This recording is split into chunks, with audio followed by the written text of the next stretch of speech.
1.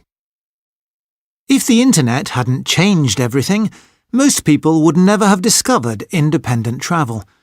We would still book our holidays at a travel agent's, going on big group tours and not learning about the local people and culture.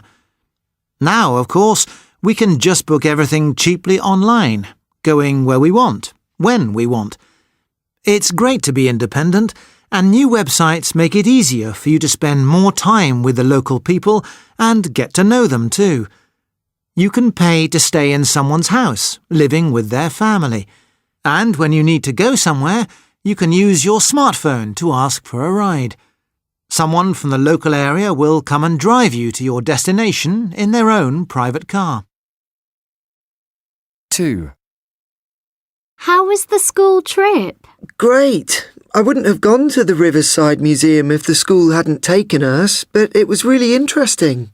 Who went? My class and Class 10B. Right. People say the Riverside is the best museum in Glasgow. Well, it's certainly very popular. It was full of tour guides showing groups around, and it would probably have been even more crowded if we'd gone at the weekend. What did you see? Well, there are lots of interesting old trains, buses and cars, but the best thing was the museum building itself.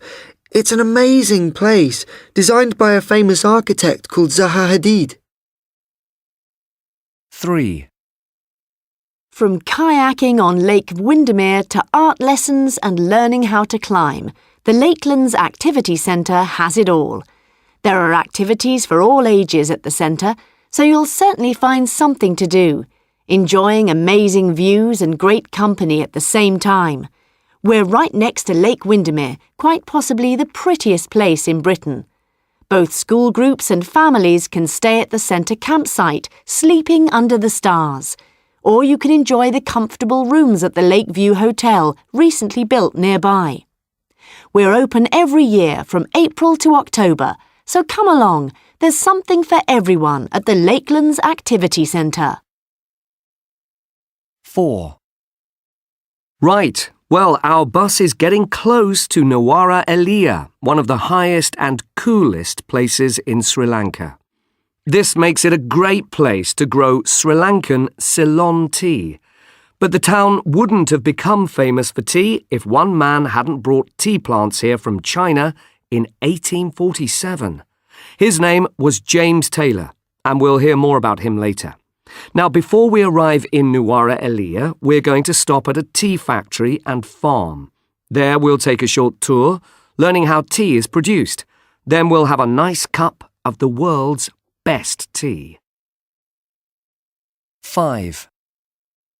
Can I help you, madam? Yes, the people in the next room are very noisy. I can't sleep. Well, it's only 10:30. Perhaps they'll be quiet later.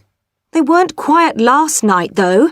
Can't you change my room? The shower doesn't work either. If you'd asked earlier, we could have changed your room, but all the rooms with views are full now. Would you like a room without an ocean view? No. If I'd wanted a cheaper room, I would have booked one. Right. Well, I'll phone the next room, asking them to be quieter, and someone will fix that shower too.